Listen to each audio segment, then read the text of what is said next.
Hello everyone, welcome to study with Gyan Prakash. तो दोस्तों, आप लोगों में से जो लोग हमारे नियमित व्यूअर हैं उनको मैं बता दूं कि पिछले लगभग 22-23 तारीख से मैं नियमित तौर से आउट ऑफ स्टेशन था, जिसकी वजह से आपको जो खबरें थी वो समय पर नहीं मिल पा रही थी। आज भी आपको ये सेशन काफ़ी देर से मिल रहा है, जिसके लिए मैं आप लोगों से क्षमा मांगता हूँ, लेकिन मैं प्रयास करूँगा कि आपको ये सेशन 7 बजे तक अब से उपलब्ध हो जाया करेगा अपने नियमित समय पर। तो दोस्तों, आज की न्यूज़ आप लोगों ने ज़रूर जो अन्य न्यूज़ चैनल हैं उस पर जाकर देख ली होगी। फिर भी हमारे जो नियमित श्रोता हैं उनके लिए ये सेशन नियमित तौर से मैं लाता रहता हूँ। बात करेंगे सबसे पहले नई प्राथमिक शिक्षक भर्ती के बारे में। तो विज्ञापन जारी करने को लेकर अब जो अभ्यर्थी हैं वो धरना प्रदर्शन पर उतर आए हैं। जैसा कि आप लोग जानते हैं कि प्राइमरी में अब बीएड को बाहर कर दिया गया है। तो बीएड वाले तो प्राइमरी शिक्षक भर्ती के लिए अब योग्य नहीं रह गए हैं, इसलिए वो कोई प्रयास नहीं कर रहे हैं। लेकिन जो डीएलएड के अभ्यर्थी हैं वो लगातार 23वें दिन इको गार्डन लखनऊ में अपना धरना प्रदर्शन जारी रखे हुए हैं। नई प्राथमिक शिक्षक भर्ती को निकालने की मांग को लेकर धरना दे रहे डीएलएड प्रशिक्षितों की अगुवाई कर रहे डीएलएड संघ के अध्यक्ष रजत सिंह ने कहा कि 5 वर्ष से अधिक समय में भर्ती न आने के कारण डीएलएड प्रशिक्षित मानसिक तनाव से जूझ रहे हैं। दोस्तों, अगर बात यहाँ पर मानसिक तनाव की हो रही है तो यह अभ्यर्थियों के लिए एक बहुत ही सामान्य सी बात हो गई है। इसकी कई सारी वजहें हैं कि एक तो भर्तियाँ नियमित तौर से नहीं आती हैं, दूसरी बात अगर आती भी हैं तो वो ऊँट के मुंह में जीरा के समान होती हैं। यहाँ पर एक बात और भी है, अगर हम जैसे बात करें यूपी पीसीएस के बारे में, तो बहुत सारे एस्पिरेंट जो यूपीएससी में ओवर एज हो जाते हैं वो यूपी पीएससी में आ जाते हैं।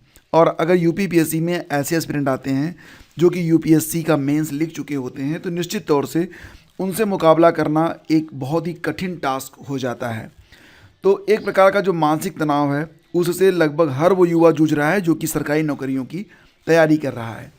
तो सरकारी नौकरियां वर्तमान समय में अगर देखा जाए तो मानसिक तनाव का कारण बन गई हैं, क्योंकि इसमें कुछ भी निश्चितता नहीं है, प्रोबेबिलिटी नहीं है कि आप सफल होंगे, तो इसकी कितनी गारंटी है। और एक बात और भी, आप जी तोड़ प्रयास करते हैं लेकिन कभी कभी एग्ज़ाम में जो क्वेश्चन पेपर आ जाता है वो इस प्रकार का होता है कि लगता है कि ये सारी चीज़ें क्यों पूछी गई हैं, कहाँ से पूछी गई हैं, और ये तो हमने पढ़ा ही नहीं है।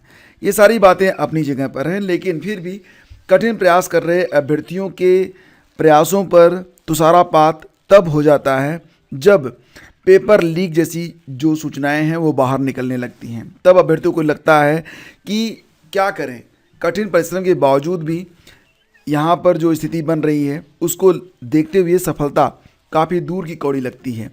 और फिर वही बात आती है कि जो कुछ ईश्वर को मंजूर होगा, यानी कि मानसिक तनाव में तो हर वो युवा है जिसे अपने फ्यूचर की चिंता है।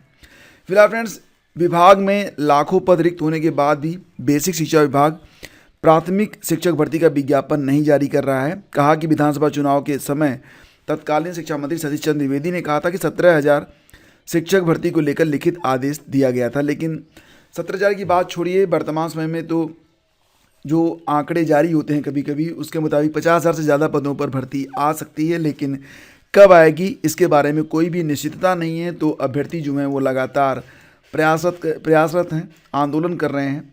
वहीं पर दोस्तों, अगर बात करें तो 5 साल पहले 2018 में जो 69,000 शिक्षक भर्ती आई थी उसमें भी 6800 की जो लिस्ट जारी हुई, उस पर नियुक्ति के लिए जो अभ्यर्थी हैं वो रात दिन अपने तरीके से प्रयास कर रहे हैं, लेकिन फिर भी अभी उनको कुछ प्राप्त नहीं हो रहा है।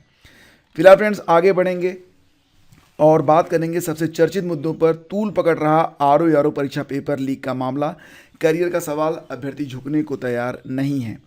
तो धरना स्थल पर बहुत ही बड़ी संख्या में अभ्यर्थी लगातार अपना विरोध प्रकट कर रहे हैं और बीच बीच में पुलिस से भी उनकी कहासुनी हो जा रही है। अभी तक इस मामले को लेकर अभ्यर्थियों को कोई आश्वासन भी सरकार और लोक सेवा आयोग ने नहीं दिया है। अभ्यर्थियों की मांग है कि लोक सेवा आयोग की ओर से उन्हें लिखित दिया जाए कि यह परीक्षा दोबारा कराई जाएगी। जब तक उनकी मांगें पूरी नहीं होंगी तब तक विरोध प्रदर्शन वो करते रहेंगे, और अब मांग पूरी होती है या नहीं यह तो वक्त ही बताएगा। यानी कि अब यूपी में जो कांस्टेबल भर्ती रद्द हुई तो उसके बाद अब अभ्यर्थी जो हैं वो काफ़ी उम्मीद में थे कि आरओ की परीक्षा भी रद्द करके पुनः करवाई जाएगी, लेकिन आरओ के लिए अभ्यर्थी संघर्ष बहुत कर रहे हैं, लेकिन अभी तक उनको कामयाबी नहीं मिली है। और साथ ही साथ यहाँ पर आप देखेंगे तो RO परीक्षा में बाहर काफ़ी प्रयास किए गए थे RO की परीक्षा में कि नकल को रोका जा सके, लेकिन नकल रुक नहीं पाई। तो यहाँ पर दो चीज़ें सबसे महत्वपूर्ण थी कि आधे कक्षा निरीक्षक बाहर से बुलाए गए थे। दूसरी बात ये थी कि इंटरनेट को जब तक परीक्षा चल रही है तब तक रोकने के लिए कहा गया था, लेकिन प्रशासन ने इसकी अनुमति तो नहीं दी, यानी कि इंटरनेट जारी रहा और फिर इंटरनेट ही एक घातक बीमारी साबित हुआ और पेपर आउट हो ही गया। फिलहाल अभी तक यहाँ पर RO और ARO की उत्तर कुंजी में छिपे हैं राज। तो यहाँ पर कहा जा रहा है कि जो उत्तर कुंजी वायरल हुई थी उसको देखते हुए आयोग के सूत्रों का कहना है कि अब तक मिले साक्ष्यों के अनुसार पहली पाली की परीक्षा में 1 घंटे पहले प्रथम प्रश्न पत्र के वैकल्पिक उत्तर वायरल किए गए थे। जांच में पता चला है कि इसमें 60 सवालों के उत्तर सही हैं। वहीं भी हिंदी का जो पेपर था उसमें 60 में 28 सवालों के वैकल्पिक उत्तर सही हैं। इससे यह तो साफ है कि वायरल किए गए वैकल्पिक उत्तर किसी काम के नहीं थे। ये आयोग के सूत्रों का कहना है कि अगर कोई अभ्यर्थी सिर्फ वायरल हुए वैकल्पिक उत्तरों को देखकर जवाब देता तो नेगेटिव मार्किंग के कारण वो फेल हो जाता। हालांकि यह पूरी तरह से स्पष्ट तभी होता जब RO प्रारंभिक परीक्षा 2023 की उत्तर कुंजी सामने आती, लेकिन पेपर लीक विवाद के कारण उत्तर कुंजी जारी किए जाने की उम्मीद बहुत कम है। उत्तर कुंजी जारी होने पर ही यह स्पष्ट हो सकेगा कि वायरल हुए वैकल्पिक उत्तरों में कितने सही और कितने गलत थे। तो जैसा कि आप जानते हैं कि 2 पेपर हुए थे। पहला पेपर GS का था, दूसरा पेपर हिंदी का था। और खबर है कि सहायक समीक्षा अधिकारी प्रारंभिक परीक्षा कि उत्तर कुंजी में कई राज हैं। अब फिलहाल तो राज क्या हैं, कैसे हैं, ये सारी बातें अपनी जगह हैं, लेकिन अगर यहाँ पर पेपर लीक का मसला है तो इस पर गंभीरता से सरकार को विचार करना चाहिए। और सड़कों पर तमाम अभ्यर्थी हैं, प्रयास कर रहे हैं, तो यहाँ पर जो सबूत और साक्ष्य मिल रहे हैं उसकी गंभीरता से जांच होनी चाहिए। और अगर आयोग और प्रशासन को लगता है कि नकल हुई है और इसका साक्ष्य भी जो अभ्यर्थी लगातार दे ही रहे हैं, तो फिर एक सकारात्मक निर्णय लेने से पीछे नहीं हटना चाहिए। फिलहाल फ्रेंड्स, यही थी आज की news update. Thank you so much for watching the video. मिलते हैं आपसे अगले वीडियो में। आगे दीजिए, नमस्कार, जय हिंद।